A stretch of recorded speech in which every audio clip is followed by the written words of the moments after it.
SBA në alarm, sulme kibernetike në rrjetet federale, dyshohet për hakera kinesë.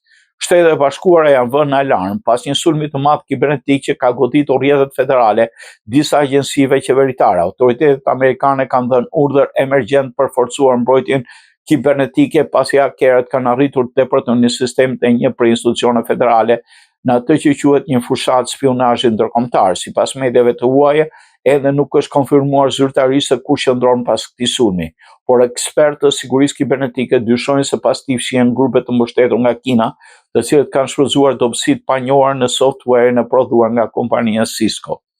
Ne jemi në dieni të qindra pajisjeve të kompromentuara në rrjetet federale. Ky urdhër do të ndihmojë agjencitë të kuptojnë përmasat e plota të sulmit, deklaroi Chris Butera, zyrtar i lartë në Agjencinë e Sigurisë Kibernetike të Infrastrukturës CISA. Ekspertët paralajmërojnë se situata mund përshkallëzohet. Sam Rubin, një nënkryetar i kompanisë së sigurisë Palo Alto Networks, u shpreh se tani që dobësitë janë bërë publike, grupe të tjera kriminale mund të përpiqen t'i shfrytëzojnë.